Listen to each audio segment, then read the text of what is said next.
నమస్తే. Welcome to our channel. Surya ఉపాసకులు sun spiritual society founder Vikramaditya garu ఉన్నారు. వారితో మాట్లాడదాం. నమస్తే సార్. సూర్యోసం తల్లి. సార్ సంక్రాంతి వెళ్లారు. సంక్రాంతికి చక్కగా ఊరు వెళ్లారు. అన్నీ చాలా బిజీగా ఉన్నారు. నేను ఫోన్ చేస్తే కూడా అసలు చాలా బిజీ ఉన్నారు. ఆత్మీయులందరినీ కలుస్తున్నానమ్మా. ఆయన వాళ్ళందరితో కష్ట సుఖాలు పంచుకుంటున్నామన్నారు. ఆనందమే వేరు సార్ నిజంగా. అసలు ఎలా సార్ సంక్రాంతి సెలబ్రేషన్స్ ఎలా జరిగాయి? మీకు అంటే అర్థం అవ్వాలి. అంటే మీరు సంక్రాంతికి వెళ్ళలేదేమో అని అనిపిస్తుంది. అవును సార్, వెళ్ళలేదు. మీరు కొంచెం నీరసంగా కనిపిస్తుంది. వెళ్ళొచ్చారు కాబట్టి మీరు చాలా హుషారుగా అదే రీఛార్జ్ అయిపోయచ్చు సార్ కదా సార్. ఫుల్ రీఛార్జ్ అమ్మా. అంటే సంక్రాంతి పండగ అంటేనే మన భారతదేశం, అవును సార్. అందులోను ఆంధ్రప్రదేశ్, ఉమ్, తెలంగాణ, గోదావరి జిల్లా. తూర్పు గోదావరి జిల్లాలు, అవును సార్. అంటే తెలంగాణ నుంచి కూడా ఉమ్, వచ్చి ఆనందాన్ని అని ఎంజాయ్ చేస్తూ ఉంటారు. అంటే అవును ఆ సార్. గోదావరి జిల్లాల్లో, ఆ గోదావరి పరివాహక ప్రాంతాలు ఏవైతే ఉన్నాయో సస్యశ్యామలమై అలరారుతూ అందరినీ ఆహ్వానిస్తూ ఉంటాయి. ఆ పచ్చదనం అవును సార్. అద్భుతంగా జరిగింది. అంటే ఇది వరకు, అంటే ఈ ఆధ్యాత్మిక ప్రయాణం మొదలు పెట్టక ముందు ఉమ్, సంక్రాంతి ఒకలా ఉండేది. ఓ, అంటే ఇప్పుడు నాకు ఇప్పుడు ఇంకా నిత్యానుష్ఠానం అవును సార్. ఇవన్నీ ఉమ్, కార్యక్రమాలు నడుస్తూ ఉంటాయి కాబట్టి మా ఇంటికి నాతో మా చెల్లెళ్ళు, అక్కలు, ఉమ్, మేనగోడళ్ళు, ఉమ్, మొత్తం ఇల్లంతా సందడి సందడి. కలకల్లాడుతూ చక్కగా. మా చిన్న మేనగోళ్ళకి పాప పుట్టింది. ఓ, ఆ పాపని ఉమ్, తీసుకుని వాళ్ళు వచ్చేసారు. ఓకే. మా అక్క, అంటే ఇదివరకు మా అక్క వచ్చేది ఉమ్, మా ఇంటికి. ఇప్పుడు ఇప్పుడు అక్క అక్క కూతురు, కూతురు, దాని కూతురు. అదే సార్. అక్క ఇక మనవరాలు. వాళ్ళని చూడడానికి నా చెల్లెళ్ళు, ఉమ్, మా అంతే బంధువు కదా సార్. అవును. సపరివార సమేతం అంతా కూడా మా ఇంట్లో కోలాహలంగానే ఉంది. బాగుంది, చాలా హ్యాపీగా ఉంది. ఉమ్, అంటే అవును సార్. పండగలు జరుపుకోవడంలో ముఖ్య ఉద్దేశం అంటే ఏవో సైంటిఫిక్గా దీనికి పెద్దగా ఏమీ లేదు అది ఇది అంటారు. ఉమ్, పండగ ఆనందోత్సాహాల్ని జరుపుకోవడానికి ఒక కార్యక్రమం. మకర సంక్రమణం. సూర్యుడు ఉమ్, ప్రతి నెలలో కూడా రాశి మారతాడు. అంటే ఆయన ఏం మారడు, ఆయన అక్కడే ఉంటాడు. ఉమ్, ఆయన చుట్టూ ఉన్నటువంటి గ్రహస్థితులు, గ్రహాలు, అంటే ఆయనలోంచి వచ్చేటువంటి కిరణాలు, ఉమ్, వాటిల్లో వచ్చేటువంటి మార్పు, ఏదో రాశిలో అంటే వక్రీకరిస్తూ మాట్లాడుతూ సూర్యుడు ధనస్సులోంచి మకరంలోకి మారటం, ఇలా వక్రీకరిస్తూ అది అది కాదు యథార్థం. ఉమ్, ఇవి మనం దాని గురించి మనం మాట్లాడుకోవడానికి మరి ఇంకోసారి అదే పూర్తిగా సార్. వివరణ ఇస్తాను. అంటే ఉమ్, గ్రహాలు ఎలా మారతాయి, ఆ ఉమ్. ఇచ్చేటి ఏంటి అని మనం మాట్లాడుకోవచ్చు. చెప్పండి. అయితే ఇప్పుడు ఒక ప్రశ్న సార్, ఏంటంటే కలియుగంలో కుబేరుడు అనుగ్రహం కలగాలి అంటే ఎప్పుడు లక్ష్మీదేవి అనుగ్రహం గురించి ఎక్కువ మాట్లాడుతూ ఉంటాము. కాకుండా కుబేరుడు అనుగ్రహం కలిగి కుబేరుడు మనకి సర్వ సంపదలు ఇచ్చి మనల్ని అపర కోటీశ్వరంలో లేకపోతే అన్ని ఇవ్వాలి జీవితంలో అనుకుంటే అసలు కుబేరుణ్ణి ఎలా ఆరాధించాలి సార్? గుడ్. కలియుగంలో అని మీరు మొదలెట్టారు. ఉమ్, కలియుగంలో కుబేరుడు అనుగ్రహాన్ని పొందిన వాళ్ళు ఎవరు? వెంకటేశ్వర స్వామి కదా సార్. Yes. అంటే ఆయన వెంకటేశ్వర స్వామి కుబేరుడి యొక్క అనుగ్రహాన్ని ఉమ్, పొంది ఏం పొందారు? లక్ష్మీదేవిని అంటే అప్పు తీసుకుని పెళ్లి చేసుకున్నారు, లక్ష్మీదేవినే కదా సార్ పొందారు. ఉమ్, అంటే ఈయన దగ్గర సంపద లేదు. లక్ష్మీని వివాహం చేసుకోవాలంటే ఆ సరి ఉమ్, సమానత్వం, సంపద లేనివాడు, ఏమీ లేనివాడు. ఆవిడ తల్లి గారు వకులమాత, వకులదేవి పుత్రుడుగా అప్పటి ఉమ్, వరకు సాధారణమైనటువంటి జీవితాన్ని గడుపుతున్నటువంటి వ్యక్తి పద్మావతి లక్ష్మీదేవి అమ్మవారిని ఉమ్, వివాహం ఆడాలి అంటే దానికి తగ్గట్టుగా ఏముంది నీ దగ్గర అన్నప్పుడు కుబేరుడి దగ్గర ఉమ్, అప్పుగా తీసుకున్నారు.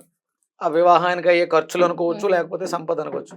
ఆయన ఇప్పటికీ వడ్డీ కడుతున్నారు అంటారు. అవును సార్. ఇది మనకి కలియుగం ప్రారంభంలో ఆ శకం ఏదో ఉంటుంది, ప్రారంభ ఉమ్, శకంలోనే.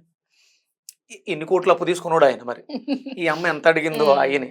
అవును సార్. ఇప్పటికీ ఉమ్, కోట్లు హుండీలో పడుతూ ఉన్నాయి, మరి ఎంత వడ్డీ కడుతున్నారు అవును ఏంటో సార్. తెలియదు. ఉమ్, అంటే మీకు అలా మనల్ని నమ్మి మనకు అప్పిచ్చేవాళ్ళు కావాలి. ఉమ్. అప్పిచ్చేవాళ్ళు కావాలా?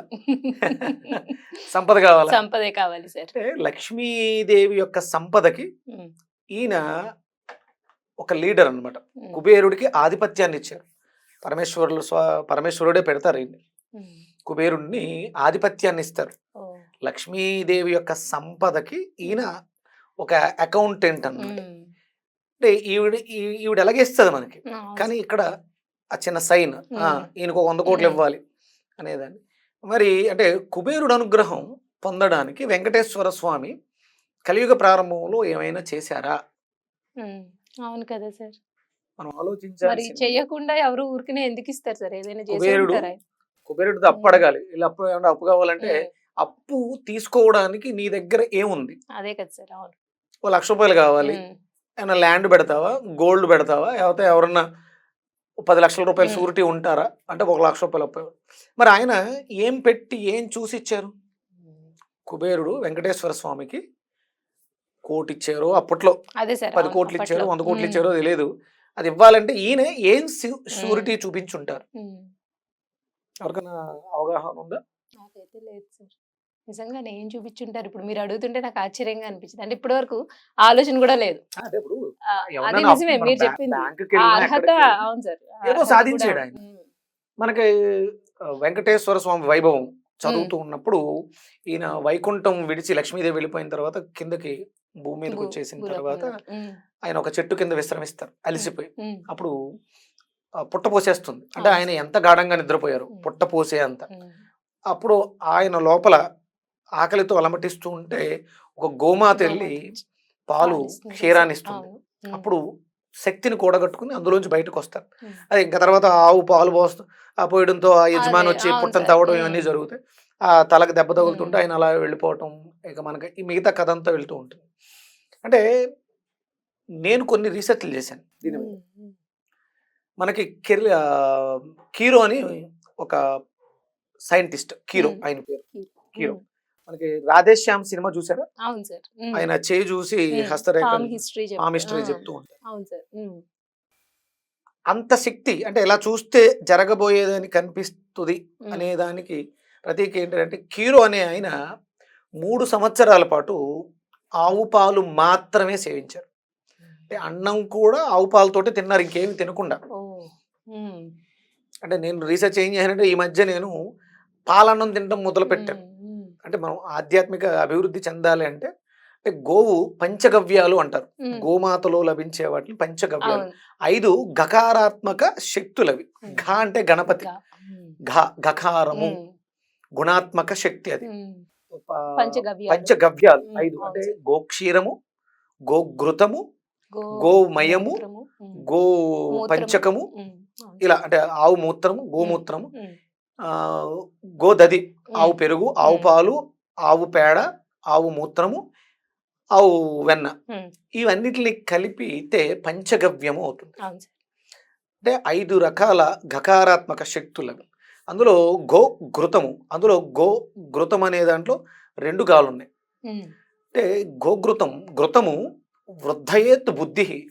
ఉమ్, ఎవరైతే ఆవు యొక్క నేతిని విరివిగా వాడతారో ఉమ్, వాళ్ళ బుద్ధి వికసిస్తుంది, చేసే పనులలో అభివృద్ధిని సాధిస్తారు. ఉమ్, పంచగవ్య ప్రాసన.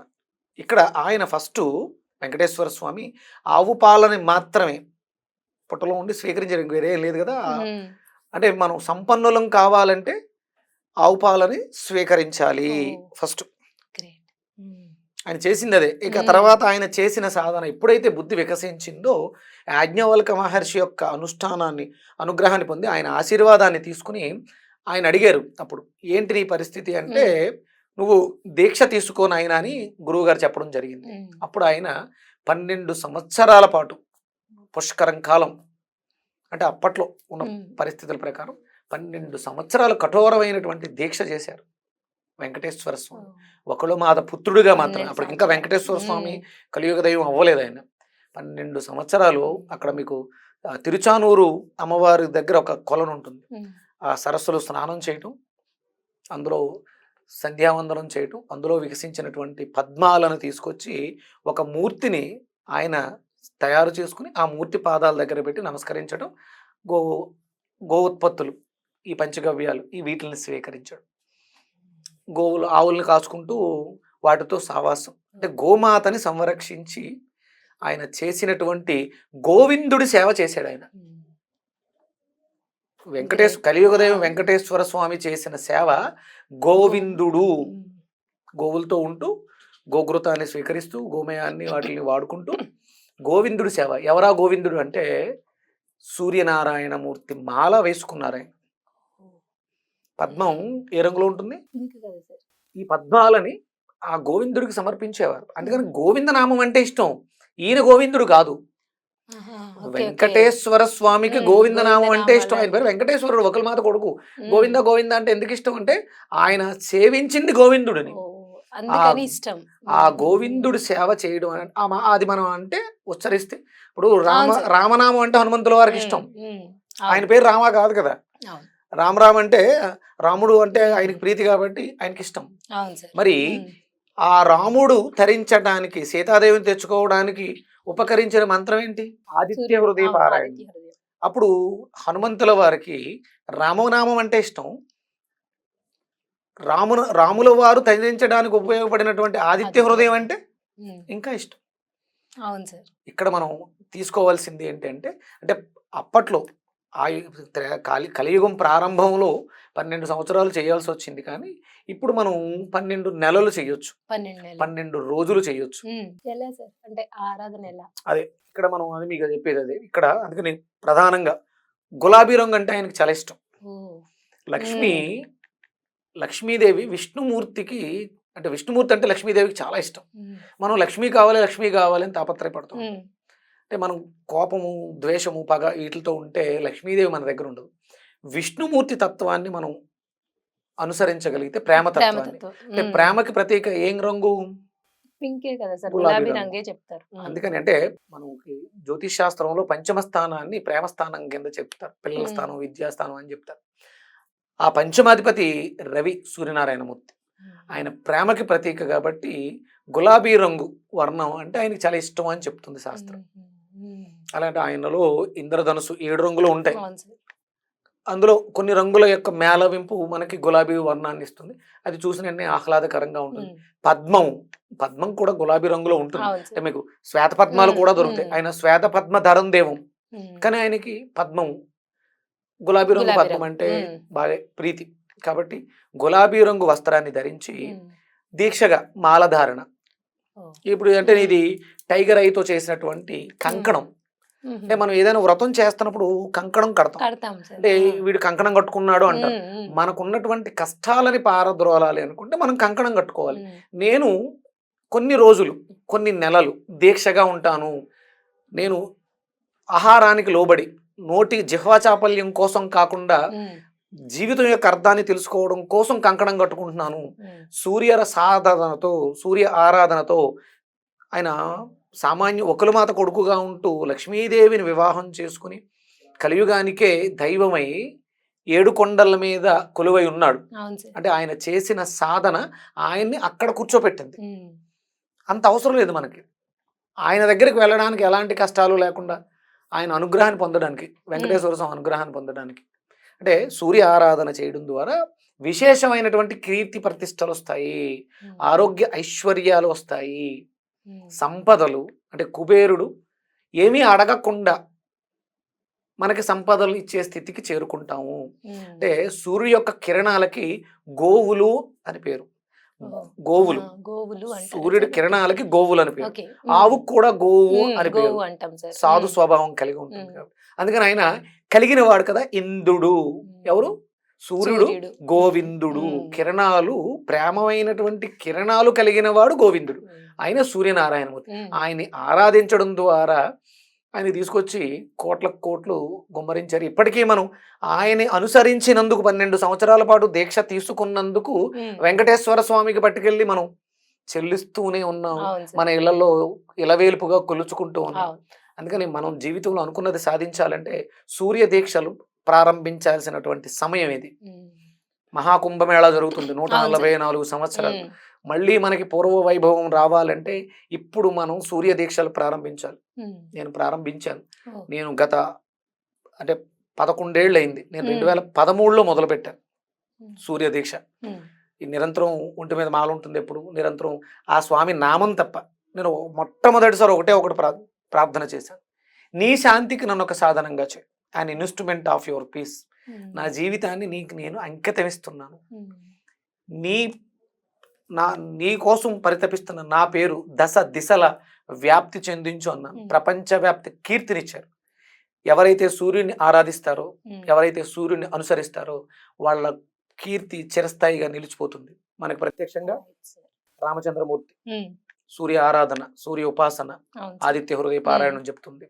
శ్రీకృష్ణ పరమాత్మ మనకు అక్కడ సమంతకమణి, అలాగే ధర్మరాజు, అక్షయ పాత్ర, ఇలా మనం చెప్పుకుంటూ వెళ్ళిపోతే వెంకటేశ్వర స్వామికి పద్మావతిని, ఇంత అద్భుతమైనటువంటి కలియుగ కీర్తిని ఉమ్, సూర్యనారాయణమూర్తి ఇచ్చాడు.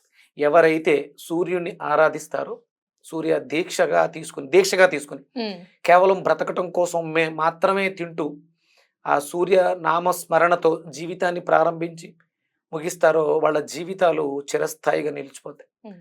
కానీ సూర్య దీక్షలు అంటే ఇప్పటివరకు చాలా మంది దత్తమాలలని, అవును అయ్యప్ప సార్. మాలలని, వెంకటేశ్వర స్వామి చాలా చేశారు. అవును సార్. అంటే మనకి ఇవన్నీ కూడా మూర్తి స్వరూపాలు. వెంకటేశ్వర స్వామి మనకి విగ్రహ రూపంలో కనిపిస్తారు, దత్తాత్రేయుడు స్వామి విగ్రహ రూపంలో కనిపిస్తారు. మిగతా మనం ఏది తీసుకున్న విగ్రహ రూపమే. కానీ ప్రత్యక్షంగా కనిపించే ఒకే ఒక్క భగవంతుడు సూర్య భగవాన్ భగ సార్. భగ భగ ఆ, ఆయన పేరు ఆ, భగ భగం భగ. అంటూ ఉమ్, మనకు కనిపించే దైవం ఉమ్, సూర్యనారాయణమూర్తి. సూర్యనారాయణమూర్తిని ఆరాధించడానికి నియమాలు అంటే పింక్ కలర్ ప్రేమను ఆహా. వ్యక్తపరచడం. Okay Lakshmi sir. అనుగ్రహం కావాలంటే విష్ణుమూర్తి తత్వం అంటే ప్రేమ. ప్రేమ. అందుకని దానికి చిహ్నంగా మనం గులాబీ రంగు వస్త్రాలు ధరిస్తాం. ఉమ్, కనీసం అంటే ఇప్పటికిప్పుడు మీరు చెప్పాం, రేపు మాఘమాసం వచ్చేస్తుంది, అవును సార్. వస్త్రాలు దొరకవు, ఉమ్, టవల్ ఎన్నా పింక్ కలర్ వేసుకోవచ్చు. ఒక టవల్ అయినా ఆడవాళ్ళు పింక్ ఉమ్, కలర్ చున్నీలు, పింక్ ఉమ్, కలర్ శారీస్ దొరికిన దాంతో దీక్ష అంటూ మొదలు పెట్టండి. ఉమ్, ఇప్పుడు ఇవి శాశ్వతంగా ఉండిపోతాయమ్మా. మనం ఒకసారి తీసుకున్నామంటే జీవితం ఓకే సార్. ఏమి పాడైపోయి మళ్ళీ ఉమ్, మనం ఉమ్, ఈ మాలలు తీసేసి పర్యావరణాన్ని పాడు చేయక్కర్లేదు. స్టాండర్డ్ గా ఉండేటువంటివి క్రిస్టల్ క్రిస్టల్స్. Okay sir. తీసేసుకోండి. ఉమ్, లేదు రుద్రాక్షలు, ఉమ్, పంచముఖ రుద్రాక్ష, మీకు ఏ రుద్రాక్ష దొరుకుతుంది ఆ రుద్రాక్ష పర్మనెంట్ గా. ఉమ్. ఎందుకంటే మనం చేయాలనిపించింది ఒక వారం రోజులు చేయొచ్చు, ఆదివారం టు ఆదివారం. అవును సార్. ఉమ్, ఆడవాళ్ళకి అంటే మరి ఈ మధ్యలో అడ్డొస్తుంది కదా, అవును. 21 రోజు 3 ఉమ్, వారాలు ఉమ్, 3 వారాలు సూర్య దీక్ష చేయొచ్చు. ఉమ్. అలాగే అది చదువుకుంటున్న మాఘమాసంలో పిల్లలకి స్టార్ట్ చేయాలి మాఘమాసం, కదా రేపు సార్. వస్తున్నది ఉమ్, మాఘమాసం. 31. ఇది మహాకుంభమేళ సమయం. అవును సార్. మహాకుంభ. మాఘమాసంలోనే నడుస్తుంది, ఉమ్, మాఘమాసం తర్వాత పూర్తవుతుంది. ఉమ్, మనకి మాఘమాసం ఫిబ్రవరి 28వ 27. తారీఖు ఆ, వరకు ఉంది. 28. అమావాస్య మహాశివరాత్రి అవును సార్. 26, 27, ఉమ్, 28 ఈ దీక్షలు ప్రారంభించుకోవచ్చు. మరి ఇది ఎవరేస్తారు? ఉమ్, అవును సార్. మాల ఎవరితో ఉమ్, వేయించుకోవాలి? ఉమ్. తల్లిదండ్రులతో వేయించేసుకోవచ్చు. తండ్రి కారకుడు ఓహో, సూర్యుడు. ఓకే. మీ ఉమ్, ఇంట్లో మీ తండ్రి గారు, ఎవరింట్లో వాళ్ళు చక్కగా. ఎవరింట్లో వాళ్ళు లేరు, ఉమ్, తల్లిదండ్రులు లేరు, తండ్రి లేడు, మామగారితో వేయించుకోవచ్చు. ఉమ్, మామగారు కూడా లేరు, మీకు తండ్రి సమానులు, వయసులో పెద్దవాళ్ళు, మన అభివృద్ధిని కోరుకునేవాళ్ళు, మన మంచిని కాంక్షించేవారు, వాళ్ళతో వేయించుకోవచ్చు. లేదు దేవాలయంలో ఏ పౌరోహిత్యం సంధ్యావందనం చేసే ఏ పురోహితుడైనా కూడా మన ఉమ్, మేలు కోరుకునేవాడు ఎవరైనా సరే ఈ మాల వాళ్ళతో వేయించుకోవచ్చు. ఉమ్, ప్రత్యక్ష భగవానుడు సూర్యోదయ సమయంలో ఆదివారం ఉదయం ఉమ్. మాలధారణ చేసుకుని శనివారంతో పూర్తవుతుంది. ఆదివారం ఆయనకి నివేదన చేసి మాల తీసేయాలంటే తీసేసుకోవచ్చు, లేదంటే ఉంచేసుకోవచ్చు కదా. ఉంచుకోవచ్చు. ఉమ్, అంటే ఇక మనం అనునిత్యము కూడా సూర్యదీక్షలో ఉన్నాం. ఎందుకంటే ఉమ్. ఆయన ఆయన లేకుండా ఆయన రాకుండా మన అవును పని సార్. జరగదు కాబట్టి ప్రతినిత్యము కూడా ఉమ్, ఆయన 12 సంవత్సరాలు పుష్కరంలో ఉదయం మధ్యాహ్నం సాయంత్రం 3 పూట్ల సంధ్యావందనం చేసి ఉమ్, పద్మాలను సమర్పణ చేశాడు కాబట్టి పద్మావతిని వరంగా పొందాడు. ఉమ్, అలా అందరి జీవితాల్లో లక్ష్మి స్థిరంగా ఉండాలి అంటే ఉమ్. సూర్య ఉపాసనలు పెరగాలి, సూర్య ఆరాధనలు పెరగాలి. అంటే ఇప్పుడు నా నిత్యకృత్యం ఏంటంటే నిత్యాగ్నిహోత్రం సూర్యుడి ఆరాధనలో ఉమ్, ప్రాతరగ్నిం ప్రాతరింద్రం హవామహే ప్రాతర్మిత్ర వరుణ ప్రాతరశ్విన ప్రాతర్భగం పూషణం బ్రహ్మనస్పతిం ప్రాత సోమామృతరుద్రం హువేమ అనే మంత్రంతో ఆయనతో మాట్లాడుకోవచ్చమ్మా. ఉమ్, ప్రాతరగ్నిం ప్రాతరింద్రం హవామహే హవిస్సులు ఇవ్వడం ద్వారా ఉమ్. అంటే అగ్ని ద్వారా ఆయనకి మనం ప్రసాదాన్ని ఇస్తాం, పరమాణాన్ని నివేదన చేస్తాం. ఉమ్, ప్రాతర్ మిత్ర వరుణ అంటే మిత్ర వరుణులు, ప్రాతర్ అశ్వినిలు అంటే మళ్ళీ ఇద్దరు అంటే రెండుగా కలిసి వచ్చిన వాళ్ళని అశ్వినిలు అంటారు. ఉమ్. మనకి సూర్యోదయ అశ్విని దేవతలు అశ్విని దేవతలు అంటే ఆ. ఇద్దరిని ఓ, ఓకే రెండుగా సార్. ఉన్న ఆహా. వారిని కలిసి వచ్చిన వాళ్ళని అశ్విని దేవతలు. ఉమ్, ఉదయిస్తున్నటువంటి సూర్యుడు, ఉమ్. సాయంత్రం వస్తున్నటువంటి చంద్రుడు, వీళ్ళిద్దరు అశ్విని దేవతలు. అంటే సూర్యాస్తమయానికి చంద్రోదయానికి ఉమ్, మధ్యలో ఉమ్. నడుస్తున్న కాలాన్ని అశ్విని కాలం అంటారు. అశ్విని దేవతలు, తదాస్తు దేవతలు ఆ ఉమ్. సంధి కాలంలో సంధ్యావందనం చేయడం విశేషమైనటువంటి ఫలితాన్ని ఇస్తుంది. సూర్యోదయ సమయం మన సూర్యోదయం అవుతుంది, ఆ. అక్కడ చంద్రాస్తమయం జరుగుతుంది, అది మనం ప్రాతకాలం. ఉమ్. అలాగే సూర్యాస్తమయం, చంద్రోదయం చంద్రోదయం. ప్రాతకాలం. అవును సార్. ఈ సమయాల్లో మనం సంధ్యావందనం చేయడం, సూర్య నమస్కారం చేయడం, ఉమ్, అగ్నిహోత్రం చేయడం. ఉమ్. వీలైంది మాల వేసుకున్నారు, నిత్యాగ్నిహోత్రం చేయగలిగితే చిన్న హోమగుండం పెట్టుకుని ఇంట్లో 16 ఆహుతులతో హోమం చేసుకోవచ్చు. కుదరలేదు ఏం ఉమ్, పర్లా, ఉమ్. ఓ 10 మంది కలిసాం మాల వేసుకున్నాం. మీ దేవాలయంలో అక్కడ యజ్ఞకుండం ఉంటుంది, ఆ పంతులు గారిని ఉమ్. వీలైతే రోజు చేయమనొచ్చు, లేదు అవును సార్. వారానికి ఆదివారం హోమం చేయించుకోవచ్చు. ఉమ్. ఇవన్నీ భగవంతుడు మనకి ఇచ్చినటువంటి సౌలభ్యాలు ఇలాగే చెయ్యాలి కాదు, అవును ఎంత సార్. చేసుకుంటే అంత. ఉమ్, ఉమ్. కానీ అందరూ చేయాలి. ఎందుకంటే రాబోతున్నది చాలా ప్రకృతి విలయతాండవం చేసేస్తుంది. ఓ. క్యాన్సర్స్, అనారోగ్య సమస్యలు చాలా అమ్మో. ఎక్కువైపోతున్నాయి. ఓ. కిడ్నీ ఫెయిల్యూర్స్ ఎక్కువైపోతున్నాయి. Liver um, problems. వీటిలన్నిటి నుంచి మనల్ని మనం రక్షించుకోవాలి అంటే మనం అంటే నేను దీక్ష తీసుకోవడం కాదు, నేను దీక్ష తీసుకుని చేసే పనుల వల్ల పర్యావరణం రక్షింపబడుతుంది. ఉమ్. యజ్ఞయాగాది క్రతువులు చేయాలి, ఇది ధర్మం. ఉమ్, సూర్యుడు ధర్మాన్ని అనుసరించిన వాళ్ళని రక్షిస్తాడు, ఉమ్. ఆయన శక్తినిస్తాడు. అందుకని అందరూ కూడా సూర్యదీక్షలు పెదలు. నేను ఈ మాఘమాసంలో కొవ్వూరులో ఉంటున్నాను, ఆహా. మహాసౌర యాగం చేస్తున్నాను, ఉమ్, అక్కడ ఉంటాను. ఇంట్రెస్ట్ ఉన్నవాళ్ళు, చెయ్యాలనుకున్న వాళ్ళు అక్కడికి వచ్చి నా చేతుల మీదుగా దీక్షలు తీసుకోవాలనుకుంటే రావచ్చు. అలాగే తూర్పుగోదావరి అనపర్తి గ్రామంలో మహాసౌర యాగం నా తల్లిదండ్రుల చేతుల మీదుగా జరుగుతుంది ఉమ్. 30 రోజుల పాటు. అదృష్టం అసలు అద్భుతం కలిసి. అక్కడికి వెళ్ళి వాళ్ళ చేతుల మీదుగా తీసుకోవచ్చు, లేదు మీ ఇంట్లో ఉన్నటువంటి మీ తల్లిదండ్రుల చేతుల మీదుగా మాల వేసుకోవచ్చు. అనపర్తి చుట్టుపక్కల లేదా ఎక్కడి నుంచి అయినా రావాలనుకున్న వాళ్ళు కొవ్వూరు వచ్చి ఆ స్వామి అనుగ్రహాన్ని పొందొచ్చు, లేదా అనపర్తి వెళ్ళి పొందొచ్చు. అమలాపురం దగ్గర విలసవెల్లి అనే గ్రామంలో కూడా మహాసౌరయాగం జరుగుతుంది 30 రోజులు. విజయవాడ దగ్గర గన్నవరం నుంచి లోపలికి చెక్కవరం అనే గ్రామంలో కూడా సూర్య దేవాలయం ఉంది. అలాగే మనకి సూర్యాపేటలో కూడా సూర్య దేవాలయం. ఎక్కడెక్కడ సూర్య దేవాలయాలు ఉన్నాయో అక్కడ ఈ దీక్ష ధారణలు ప్రారంభించాలి. యజ్ఞం యాగాది క్రతువులు జరగాలి. అప్పుడు మనం చేసేటువంటి పుణ్యకార్యాలు ప్రపంచానికి శక్తినిస్తాయి. అందరూ కూడా ప్రత్యక్ష భగవానైనటువంటి సూర్యనారాయణమూర్తిని ఆరాధించడం ద్వారా కుబేరుడి అనుగ్రహాన్ని పొందొచ్చు. వెంకటేశ్వర స్వామి చేసింది ఇదే. సార్ నిజంగా అసలు చాలా అద్భుతంగా చెప్పారు. ఎక్కడ వెంకటేశ్వర స్వామి కుబేరుణ్ణి అప్పు ఎందుకు తెచ్చాడు అసలు, అంటే తేవడానికి కూడా ఒక అర్హత ఉండాలి అనే విషయం అంటే ఇప్పటివరకు ఇప్పుడు నేనైతే ఎప్పుడూ ఆలోచించలేదు సార్, నాలాంటి వాళ్ళకి తట్టుండదు. కానీ నిజంగా చాలా అద్భుతంగా వివరించారు. అలాగే సూర్య దీక్షలు తీసుకోమని నిజంగానే ఇప్పుడు మీరు చెప్పింది వింటుంటే నిజంగానే ఇది అందరూ ఫాలో అవ్వాలి కదా అని మనసుకి పూర్వ వైభవం అమ్మా ఇదంతా. మనం అవును సార్. చెప్పింది కదా పూర్వ వైభవమే. భారతదేశం అంతా కూడా పూర్వం సూర్య ఆరాధనలే ఉండేవి. అవును మనకి సార్. ఇది ఫ్యాక్ట్. ప్రత్యక్షంగా కనిపించేటువంటి భగవంతుడు. ఆయన భగవంతుడు కాదు, ఒక నక్షత్రం, ఒక స్టార్. మనం ఏమనుకున్నా సరే ఉమ్, ఆయన వల్లే మనం బ్రతుకుతున్నాం అనేది వాస్తవం. అవును sir. Sun solar energy, sun ప్రాణశక్తికి source of energy, source of life, source of light, source of knowledge. అవును సార్. ఇలాగే చెప్పాలి. ఫ్లవర్ అవును. Bouquet ఇవ్వక్కర్లేదు, fruits ఇవ్వక్కర్లేదు. ఉమ్, అది వీలుని బట్టి ఎవరికి ఏది తోస్తేది ఎంతలో చేయగలుగుతాం చేసుకోవడం ద్వారా అందరం బాగుంటాం. అవును sir. Right sir. Thank you sir. Suryasmriti.